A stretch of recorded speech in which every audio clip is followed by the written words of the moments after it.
Bonjour, ici Chantal Rio. Bienvenue dans mon jardin intérieur. J'espère que vous allez bien aujourd'hui. Ce que je vais vous parler maintenant, c'est comment gérer nos émotions durant la méditation. J'ai fait une capsule sur les pensées. Je voulais en faire une spécifiquement sur les émotions parce que les émotions peuvent venir nous envahir encore plus que nos pensées. Dans le fond, c'est quoi une émotion? Une émotion, c'est une sensation physique. Donc, c'est vraiment il y a un déclencheur. Donc, ça peut soit être une pensée, soit être un sentiment ou quelque chose qui se passe, une situation. Et puis, ça va venir dégager une émotion. Donc, les émotions principales, c'est la peur, la colère, la tristesse, la joie et le dégoût. Donc, selon les recherches que j'ai faites, donc je ne suis pas spécialiste des émotions, mais celles-là sont en fait les principales. Donc, c'est principalement, je pense qu'il y a la surprise aussi qui est une émotion parce que c'est quand même un déclenchement physique. Bref, je ne voudrais pas m'étendre sur le sujet des émotions. L'important ici, c'est plutôt que ce soit un sentiment ou une émotion négative ou positive. Dans le fond, dans le cadre de la méditation, alors, ce qu'on veut ressentir, c'est un sentiment de bien-être, un sentiment d'équilibre. Donc, pour atteindre ça, c'est sûr que les émotions de colère, de tristesse, de peur, même de joie, qui peuvent nous mettre dans un état un petit peu qui est un état positif, mais qui est quand même un état où on n'est pas nécessairement en équilibre, où on est dans de la joie, où on est dans quelque chose d'explosif. Alors, donc, quoi faire? Hein? Quoi faire quand on a des émotions? Souvent, des fois, on a des pensées. Ces pensées-là peuvent nous amener justement à un état de tristesse, peuvent nous amener à un état de colère. Euh, et puis, ça va être des techniques similaires à ce qu'on a vu au niveau des pensées, mais c'est un petit peu plus, je dirais, profond. Dans le sens où, des fois, on a des émotions même qui montent, hein, puis on ne sait même pas pourquoi, on n'a même pas eu de pensée, on n'a pas rien pour déclencher. En tout cas, on ne connaît même pas c'est quoi le déclencheur. Et puis, on a une émotion qui monte, on a peut-être de la peine qui monte. Et puis, des fois, on est en méditation, et puis ça monte, et puis on peut pleurer. Puis, est-ce qu'il faut réprimer nos émotions? Non, au contraire, il faut les extérioriser, il faut la vivre, il faut l'écouter, et puis il faut ensuite de ça la laisser aller. Ne pas s'y accrocher. Si j'ai de la peine, je ne veux pas rester dans la peine, disons, pendant toute la séance de méditation, à moins que vous vivez vraiment quelque chose de très, très, de très pénible, comme le décès d'un proche. Évidemment, là, ça peut peut-être que c'est pas le moment de méditer à ce moment-là si vous êtes dans une émotion trop forte. Il est toujours lieu de dire, ben, je suis incapable de me concentrer, je suis incapable de revenir à ma respiration, je dois pleurer un coup, je dois donc aller dans le fond, sortir de la méditation, aller vivre ce qu'il y a à vivre au niveau de l'émotion, puis après revenir. C'est pas parce qu'on a quitté le moment de méditation qu'on peut pas on peut pas y revenir et dans le fond la remettre. Je voudrais pas dire la remettre à plus tard, mais de se dire, OK, après avoir vécu sa colère, être fâché, peut-être avoir frappé dans les oreillers, ou d'avoir pleuré dans son lit, ou d'avoir explosé de joie, appelé une amie, trop contente, j'ai réussi tel exploit, j'ai fait telle chose. Alors voilà, il y a comme l'émotion doit être vécue, elle doit être dite, verbalisée, elle doit être entendue, mais il ne faut pas s'y accrocher. Un petit peu comme les pensées que je mentionnais dans une autre capsule. Il ne faut pas rester accroché. Parce que là, dans le fond, là, on va s'en aller dans des sentiments. Là, l'émotion va venir générer un sentiment, puis là, on va rester dans ce sentiment-là de déception, de peine,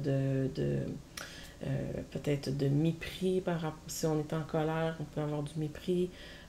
Donc, les sentiments qui vont découler de l'émotion, il ne faut pas y rester accroché.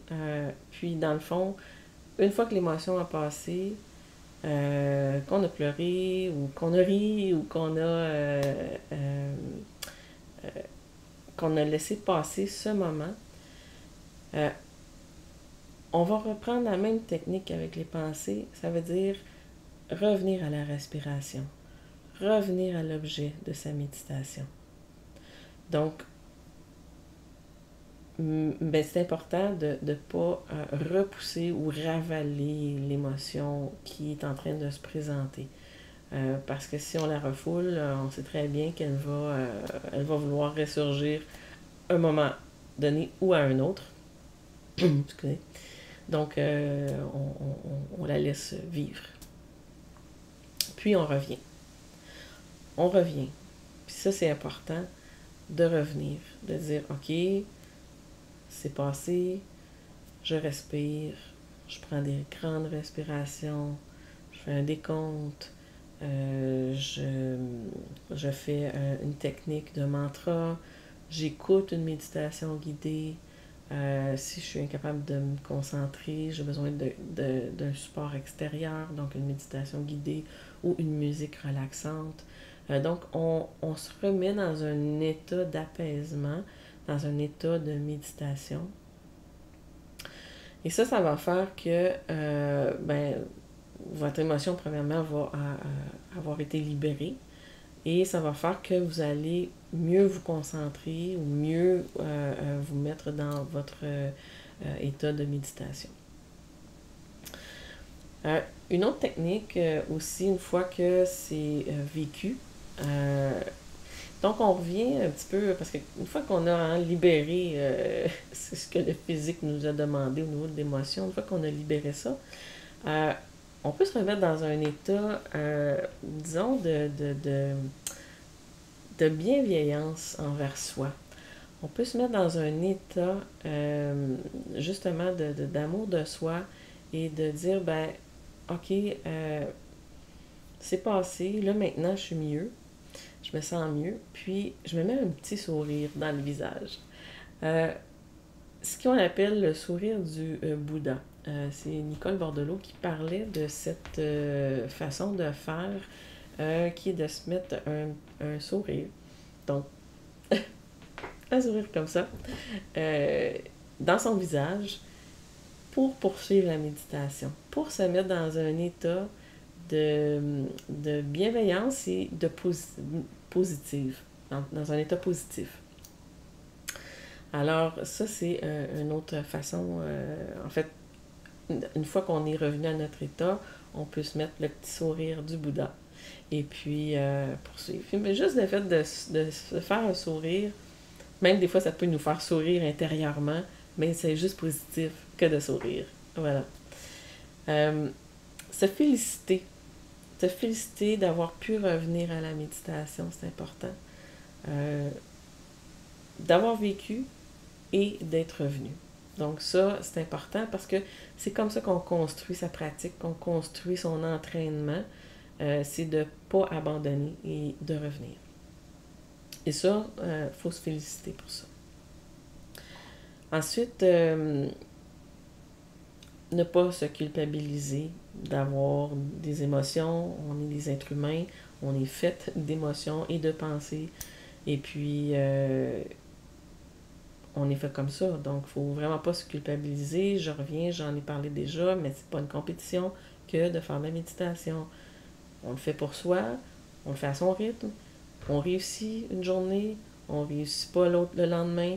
Il n'y a jamais une journée qui est pareille.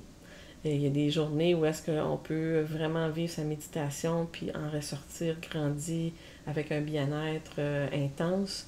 et le lendemain, le surlendemain, ça fonctionne moins bien. Donc, on ne peut pas toujours s'attendre à ce que ce soit l'apothéose ou qu'on atteigne je ne voudrais pas dire le nirvana parce que c'est pas le but, mais enfin, j'espère que vous comprenez ce que je veux dire.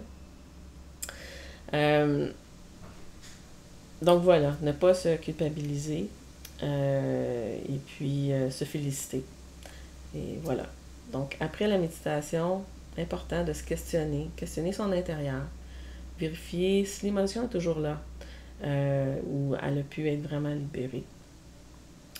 Puis, si vous avez pu reprendre la méditation après, eh bien, félicitez-vous, comme j'ai mentionné.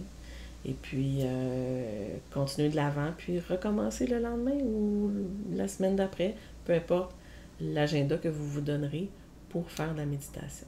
Alors, j'espère que vous allez poursuivre votre méditation et me transmettre peut-être vos expériences. Ça va me faire plaisir de vous lire et d'échanger avec vous. Vous pouvez venir me voir sur laplumerêveuse.com. Vous pouvez aller sur mon Facebook, voir mes autres vidéos YouTube. Et puis, s'il vous plaît, si vous aimez, mettez un pouce, partagez et puis laissez-moi un commentaire. Alors voilà, je vous souhaite une excellente journée, soirée ou nuit, dépendamment quand vous écouterez la vidéo. Alors voilà, namasté.